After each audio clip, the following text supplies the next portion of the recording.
I do learn every day from the horses, and I'm working with a mare right now named Sky. And so she's had a rough experience with people. And she really is now starting to try and communicate because I keep showing up. This mare is powerful mare. When I first saw her, I was like, oh no, what did I get into? Because sometimes people will give us all this advanced information and I'm terrified. And then the horses invariably turn out to be more scared themselves and looking for somewhere to feel safe and looking for other horses to connect to. So time and again, we are shown that those horses were not actually terrifying. They needed some TLC and they needed space and they need other horses. Welcome to Sacred Stories of the Spirit, where we explore the turning points, awakenings, and the inner shifts that shape how we move through the world and how we experience this changing landscape of reality. So I'm your host, Jordan Harcourt-Hughes, and today I'm joined by someone whose story really embodies the courage to listen and live differently. Dawn is the founder and executive director of Rosemary Farm Sanctuary, which is the largest equine sanctuary in the northeast of the US. It's nestled in the Catskill Mountains of New York, and it's home to over 100 rehomed horses. It's not just a sanctuary, really. It's a living and breathing example of what can happen when we question inherited systems and begin to build new relationships with the world around us. If you're watching on YouTube, in the excerpt that we just heard, Dawn was talking about her mare Sky and her colt Astro. So you will have seen some photos of those two beautiful horses, both from before they arrived at the sanctuary and after. So what a huge difference there is.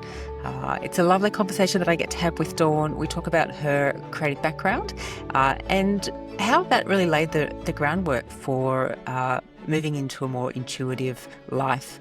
We do talk about the harsh realities of the horse slaughter industry, but also the subtle art of horse communication and the spiritual intelligence of animals. So stay tuned for the conversation. Let's begin.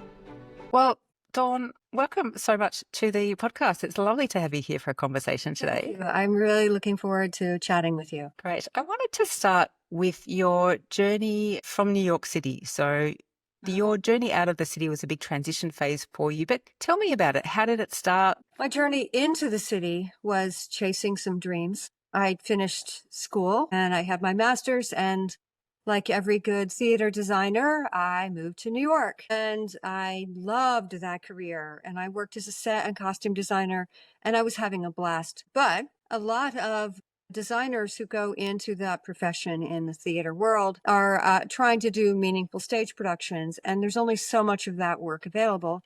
And most of us start doing more and more commercial projects. And the commercial projects were less fulfilling. I mean, Yes. you want to be grateful that you can do it, and grateful that you've got, now some income finally after all those years of study. Yeah. But it started to become a little less fulfilling. And so I remember the day I was in a very large performance space and I was going to be in there 14 hours. And my job was boring at that point. I was just watching over and over again as we teched things out. And my piece was done, but I had to be there. And I remember it was a gorgeous day out. And I was mad that I was stuck inside all day. And I thought, if I die today, I'm going to be really mad that I spent my last day inside this cold, dark building when it's a beautiful day out. And so I remember that conversation with my head. And then I thought, well, I have to do this because I'm saving money. And so part of my brain says, well, how much money is enough? And another part said, well, you'll never have enough. Yeah. And then I was like, well, if you never have enough, then you have enough now. And that was the day that I actually decided to leave most of my commercial work behind. And so my journey out of the city was more a journey towards new things. So I stepped back from a bunch of my commercial work and I was focusing on my fine art again, and then decided that a large studio in a barn might be really great, and found this amazing dilapidated farm. And that is Rosemary Farm. And so my first connection here in the mountains was to this farm. It was just rich with history. The last owners seemed to have been trying to sort of murder it. There was thousands of bullet shells everywhere. The Oh, barns were burned down and falling down, and the house was being gosh. invaded by anybody who wanted. The whole property was sort of everybody's hooker. It was that Yeah. the kids were partying down in the lower barn, and it was just, and I loved it. And I was with a partner at the time, and he supported it. And so we decided to make a really low ball offer that they took. Fantastic. So that was a little passive aggressive of me. And I realize as I look back on my journey that there's times when I've been afraid, or I think something isn't for me, or maybe not accessible to me. I'm not good enough, or I'm not rich enough, or talented enough. And I kind of back into it. And so I backed Yeah. into this property and felt like I kind of didn't deserve it in a weird way. And I Wow. remember sweeping it out, and I didn't know what was coming. This property was not purchased to be a horse sanctuary. I thought maybe we'd come up sometimes, maybe we'd do an artist Yes. retreat. And then I really didn't understand water off the grid at the time. I didn't understand a lot of things about country living because I'd never lived in the country. I lived in classic suburbia as I was growing Yeah. up. It was by being here, and we were juggling then the two properties because we did have a home in Brooklyn and we had this home. And in order to afford it all, we were starting to rent the place in Brooklyn. So then you're becoming a landlord, and that's weird. Yeah. Yeah. And so then it was like things were a little off kilter for a bit. We're trying to manage them. And I started hearing about horse slaughter. Mm. And I was really astounded that horses were going to slaughter. I didn't know slaughter was legal. I didn't know slaughter happened. And to me, horses were always gold. And how could somebody be throwing that away? And I also saw that a lot of people up here who did not have much money owned horses, which was counter to my childhood assumption, which is you Yes. really needed to be rich to own a horse. And I had already decided that I was never going to own a horse, that I just couldn't afford it. So it's interesting how we make these assumptions about ourselves. And then at some point, maybe you're asked to question that again. And Yes. do you have a different answer now on your journey? Yeah. So, There's so much in that, just even the initial part of your journey, it's so fascinating. And I think there's something that's really profound in that, in the sense that I feel like a lot of people are ready to try something different, get to that place where you got in the theater where you're like, this isn't, I don't want to be inside all the time. My life is, right. I want something different for my life. But there is also that fear that comes with this, well, what does the whole roadmap look like? I need the whole thing. I need to Yeah. know exactly what the next step looks like. And the Right. idea that you went out to the country with this idea of maybe using the barn for art, or, you didn't actually have the full answer, which I think is fantastic. And Mhm. it reminds me of this idea that actually we don't know. We just need to take the first step, right? That is true. And letting go of some preconceptions about what your life is headed towards. Because Yes. where I thought I was headed towards was being a Broadway designer. And that was the goal for so long. And it was feeling like I was working very, very hard every day for a decade. And I was making progress. It Yeah. was incremental, nice Yeah. progress. But when this started, this was just letting off the brakes. There was a Yeah. completely different energy with rescuing horses.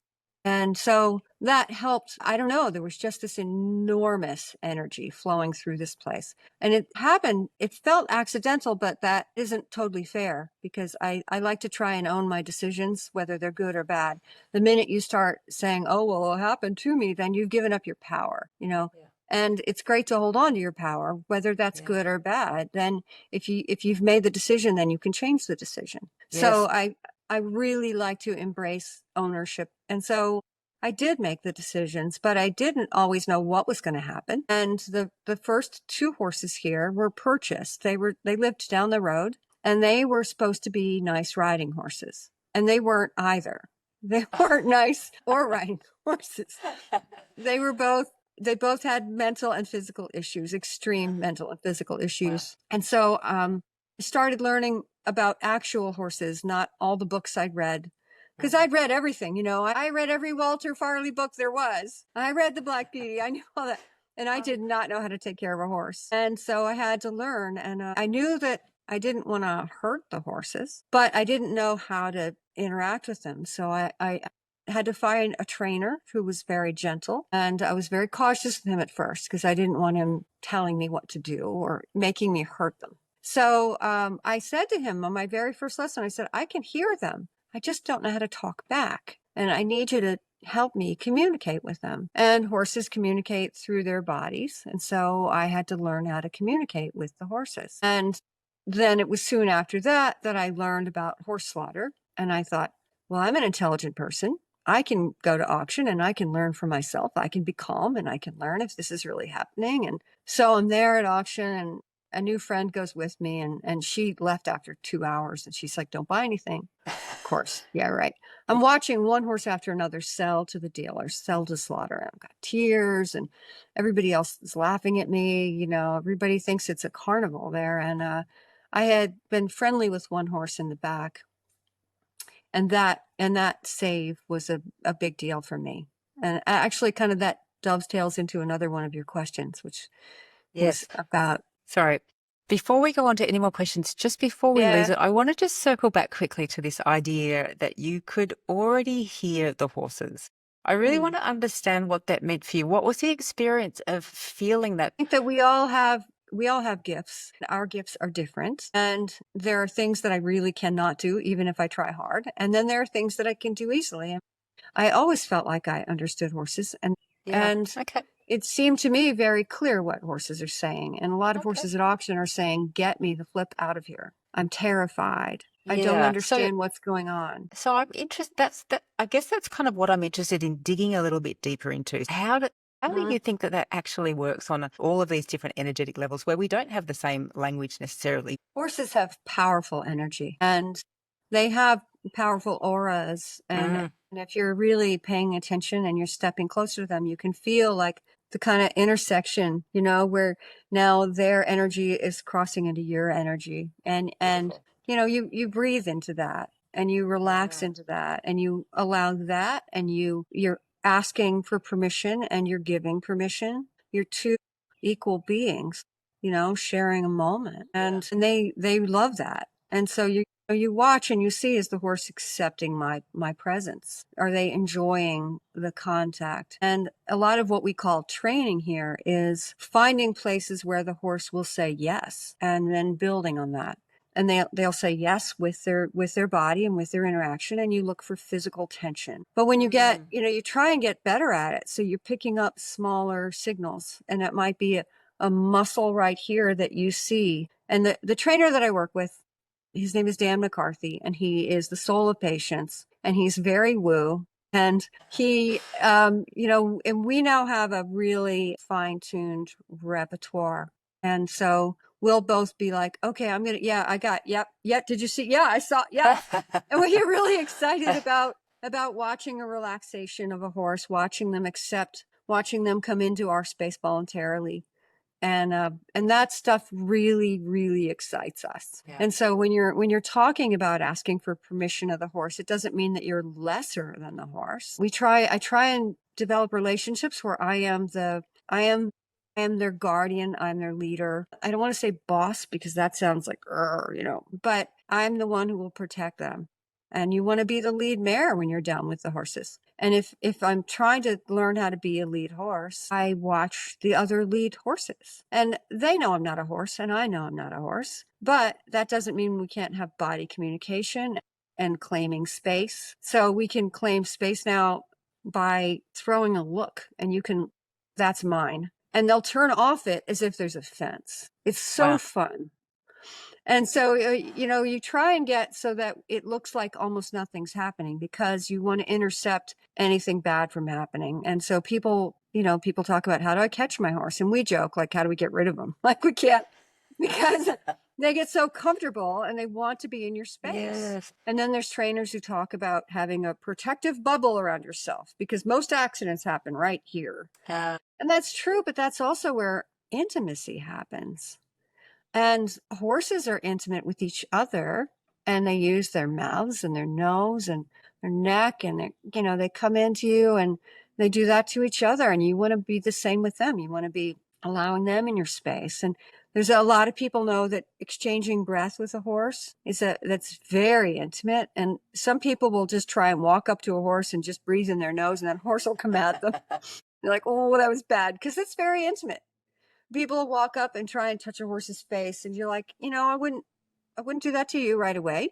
I would extend my hand first and say hi Yeah. and wait for you to shake back. And Yeah. so you extend your hand to a horse and you let them sniff you back. So they've acknowledged you. It's called a cowboy handshake. And so when we have visitors, we teach them that, so that they start to interact at a little bit more sensitive level with the horse. And then the horses relax. And then people will be in our barn and say, I've never seen 50 horses in a barn, all so quiet and getting along. And people who've had horses their whole lives, they just look and they say, I just can't believe this. And so it's because we try and create an environment that not only allows them to feel safe, they know who we are, so they're not terrified of us. We work on creating the physical space, and that is done by watching what works and lots of mistakes. Lots of, you move 3 horses that were happy in a big field and you move them into a smaller field, and all of a sudden a fight breaks out. And so the space was too small for 3. And we learned that the hard way.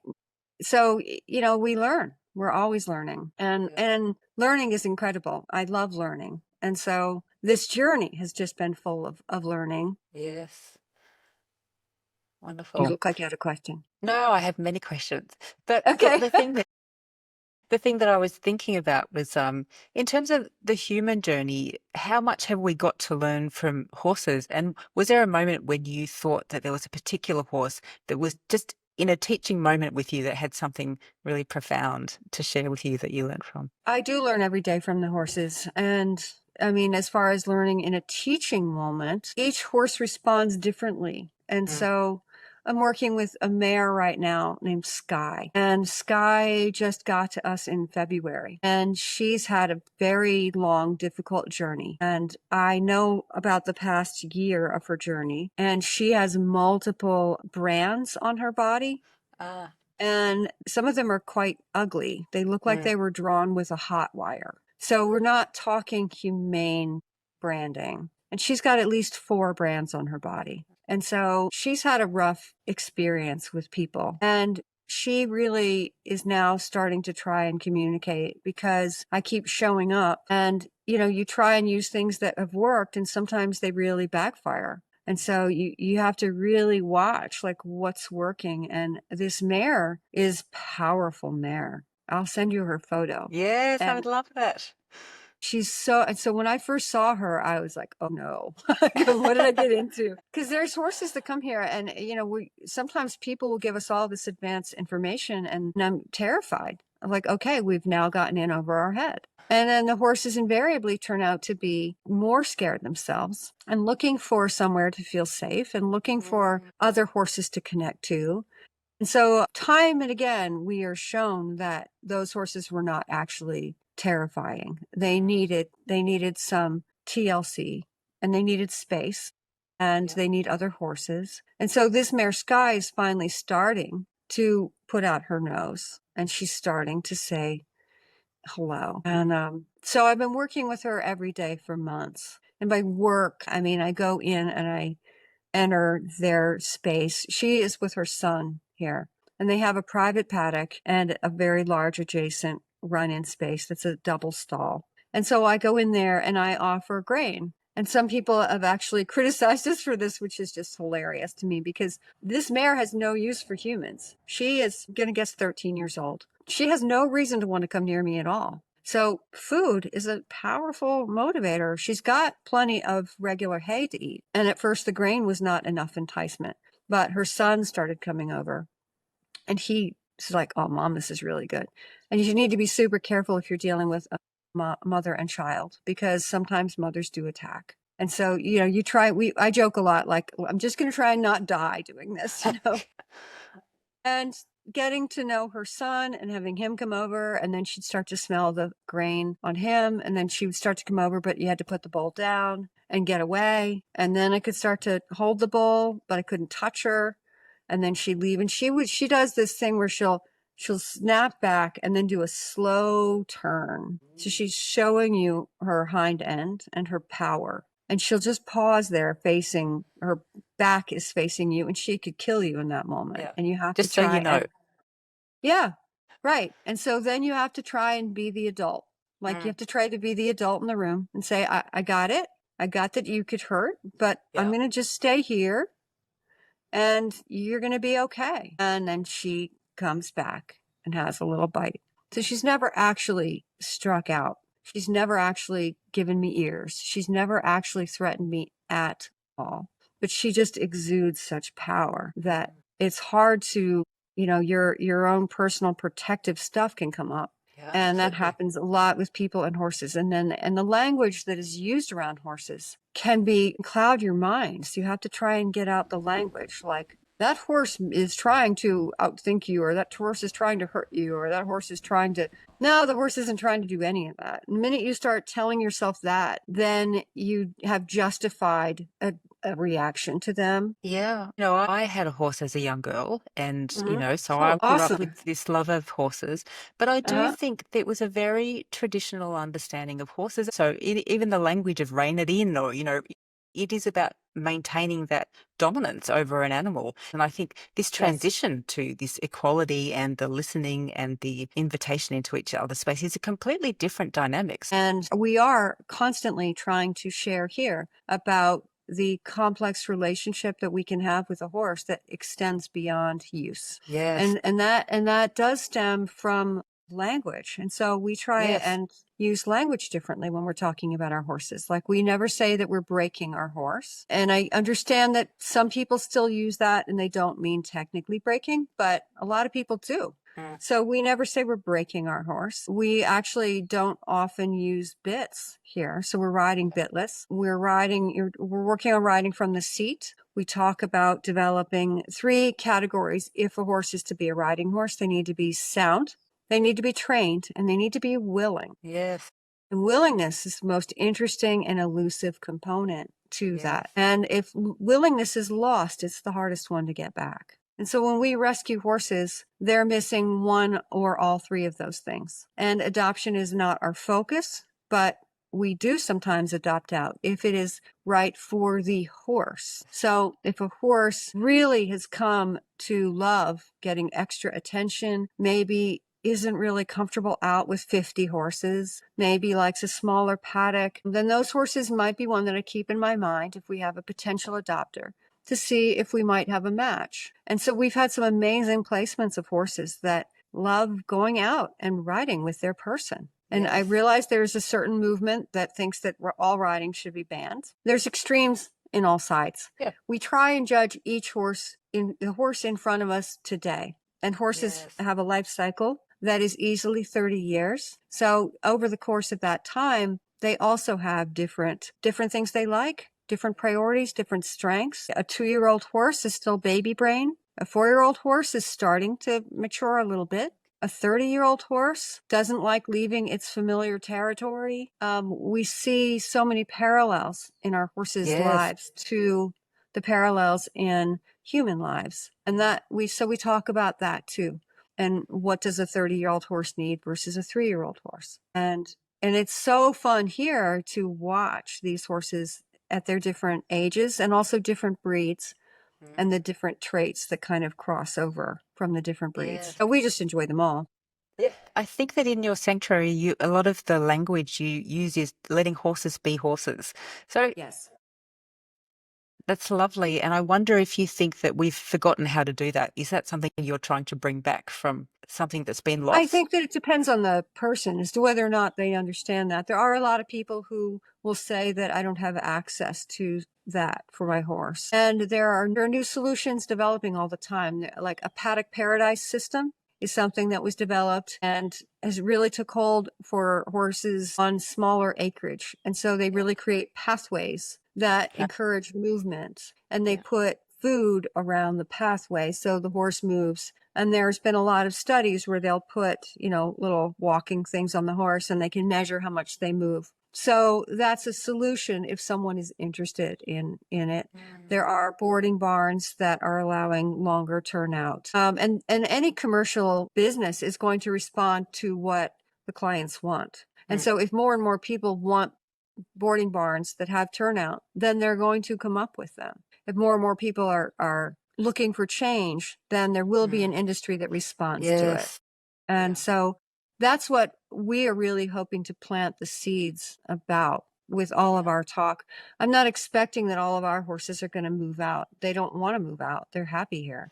But I hope that we affect some larger change, that there's resonance from what we do and sharing the joy of our horses, and also how much easier care is when the horses have places to run. I mean, when we have an injury, it's a horse on a barn door, in a stall, doing something.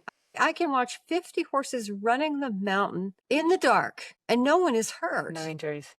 Right. And the mountain it's steep and weird, and they're taking these pathways. I've been up there and I'm like, wait, we hear them, and you throw yourself against a tree because a herd goes flying by. It's fantastic to be near that energy, and it's so powerful. And really it's about making room for them to be what they already are. And some horses have to learn how to be horses if they've never been loose. I remember one gelding who he'd been a buggy horse. He didn't know what it meant to be without someone at his head, either driving or leading him, or him in a stall. And I remember when he first ran across a field and he was screaming and he was panicking because he didn't understand. It took him a little while to relax. So we're not suggesting that, let horses be horses means that they don't get care. Our horses get, hopefully, the best of both worlds. Ultimately, these horses have been deprived from a truly wild life, but they have the advantage of medical care. So they get their feet trimmed, they get vaccines, they get handled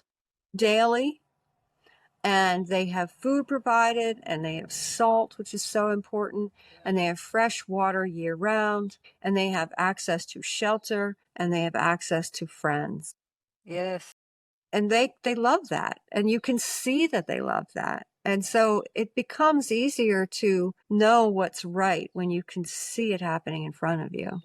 Beautiful. I have a question about the horses that come in with trauma and how you manage yourself in dealing with horses or animals that have been in trauma, and if you need some way of protecting yourself or nourishing yourself so that you can transmute that into some different kind of energy. Ironically, actually, I think that when horses come in with trauma, watching them begin to recover is the panacea for that. Yeah. Because it fills us up. The hardest parts of this are not the horse parts. It's sometimes the people who want to, the gotcha people on social media. Gotcha. Okay. You said something wrong. I gotcha. And trying to spread the word about what we're doing so that we have sufficient donations to continue. And when you're working with the horses, of course, it's incredibly upsetting when you see them like that. We've now seen so many transform that really becomes, a gift to watch. Yeah. It's amazing to watch. The ones that can't fully transform, those are harder. But even like we had a horse named Julian that we had to let go of earlier this year, and he was an enormous Belgian, and he's a baby. He was just 4 years old. And we feel confident that he had a joint infection in his leg. And that would have happened when he was about 2 weeks old, and that he was untreated, and that he was just kept in a stall, and that joint grew and grew and grew. And that whole leg had atrophied, and he was dumped at auction. And we were able to intercept him and bring him here. And he had nothing. He had no halter training. He would panic, he would nip, and he was enormous. And he was skinny, and he looked terrible, and that leg was terrible. And so we had all of our team looking at him, and we're doing x-rays, and we're consulting with surgeons, and there was nothing really to do. We couldn't fix the leg, but we could fix the rest of him. We could fix his heart. Now I'm going to cry. Yeah. So he was with us about 15 months. Beautiful. A And, great 15 months, no doubt. Oh my God. He had the best mane ever, long and ripply, and he was saucy and funny, and we got to know his full self and his whole spirit. And Yes. he was amazing. And we could not fix his leg, but he did have a significant chunk of time here. He put on 100 pounds easily. He was beautiful. His leg was, that joint that was infected was decaying, really. And some of it was due to him moving and putting on weight and muscle, but there was just no answer for that. So we had to let him go.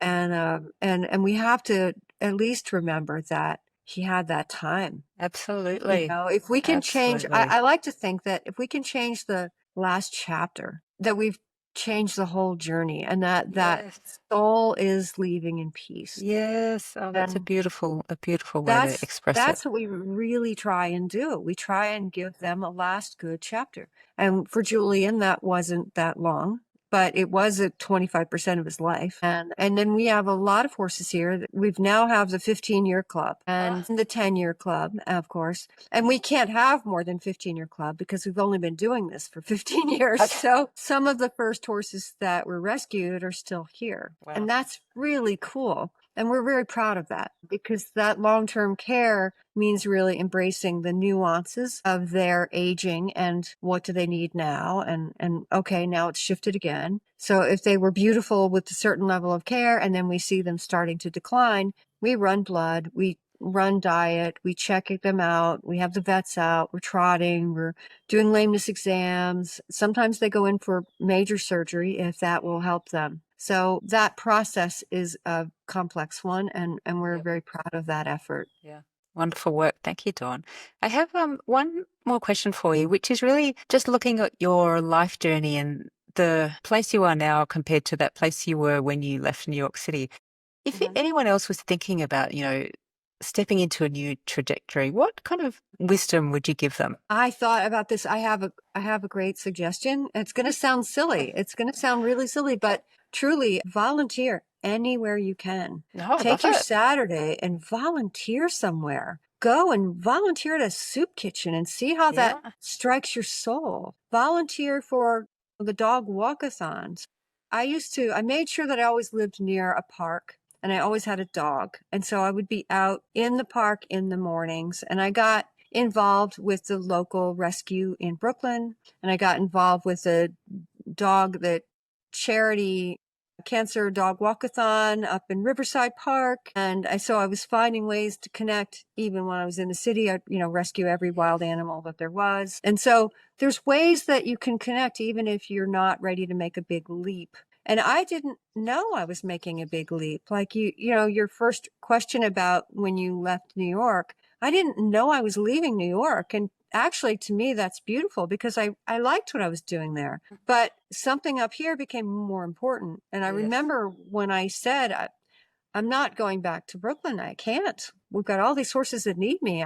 So I don't know that I would have had the courage to just move up here. Yes, exactly. In a way, it was done in steps. But Yes. when we have volunteers here, they learn so much and they get a lot of the experiences that we do in connecting to horses, but they're not having to make a full transition. And then they might see what they like. And that might strike them, something else might strike them. If you take a step in one direction, your vantage changes, of course. And so you take a step up the hill, now you can see something else. You take another Yes. step. Like I didn't know there was horse rescue. Who No. knew there was such a weird thing, right? And when we began this rescue, which was really just a journey of the heart, other people were having the same reaction. There was something in the air, and there's all of these rescues about our age, either maybe a little bit older or a little bit younger. But there's a whole bunch of rescues that have grown up in the Mm. Northeast of the US, and I think other places too, but we're all now networked up here, and the ones that have survived, and the ones that you build trusting relationships with. And that, and a lot of people just started it in their backyard. Like you'd be at auction and I have to help that horse. No one else is helping that horse. So I'm just going to bring that horse home. And then after you've rescued a few, you hang a shingle. I'm a rescue. So things can grow. You don't have to make necessarily a big decision. Mm. No, I love it. I think you said it was a silly suggestion, but I think it's perfect because actually it's win-win, isn't it? So you get to have the experience, and the place that Right. you volunteer at gets the benefit of your energy and your inquiry, and so I love it. I think it's a, And you a, can a learn wonderful first step. so much by volunteering somewhere. You can Yes. learn so much. And also make sure you ask, like, say you're volunteering in a dog, cat rescue near you, a shelter, and you're cleaning out cages at night. And that's great. But you want to have a little more, then you say, I want a little more. And they'll Yeah. give it to you because they Yep. want you to stay. They want you happy. And the more educated you are, the more valuable you are. Yes.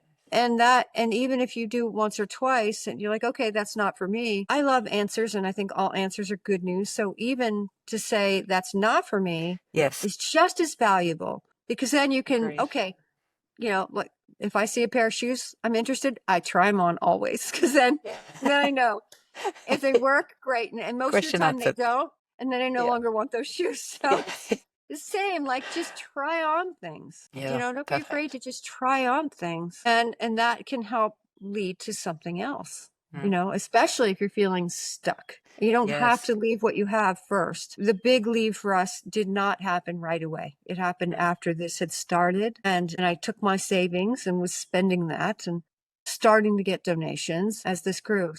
Beautiful. Well, Dawn, thank you so much for the conversation. Where can people find you? We, Rosemary Farm Sanctuary has a website, of course, rosemaryfarm.org. We are also big on Facebook, and I post multiple times a day where we're telling stories, and people get interested in a particular horse and they're learning about that horse's journey and recovery. So Facebook is big for us, and we're some on Instagram, if I remember, but Yeah. we don't have cell service up here. Oh, okay. That's a little bit weird. We don't have a lot of things up here. We don't have takeout food anywhere. We don't have delivery anywhere. No street lights, nothing. Wow. The Yeah, it's country. very dark at night. Yeah, Yeah. it is. I hope you come. If you ever come to the Yes, States, I'll be we'd there. love to Yeah. have you. We'll put you up in the guest house, get you Amazing. doing some chores in the morning. Yeah, Be I'll great. volunteer. It'd be perfect. Wonderful. That'd be great. All right. All Thank you right. so Thanks, much. Dawn. All right. Thank you so much for joining me for this conversation with Dawn today. I hope you enjoyed it as much as I did. And I hope her story has invited you to reflect on the unexpected paths that we walk, the connections that transform us, and the deep wisdom that can really arise when we truly listen. If you enjoyed this episode, I'd love you to subscribe, leave a review, or share it with someone who might find meaning in the conversation. It really helps Sacred Stories of the Spirit reach a broader audience and potentially reach people who may be navigating their own turning points and seeking a deeper way to live. On to next week, I will be joined by Dr. Sherry Lake, who is an intuitive mentor and spiritual channel. We talk about how Sherry was called to completely rewrite her life after some really tough experiences and what it means to outgrow an old identity, and how storytelling can help us to integrate trauma and transformation, and what it means to live soul first through the power of intuition, embodiment, and deeper truth. It's a great episode. Some interesting things happen, and I hope you'll join me for that. Until then, take good care.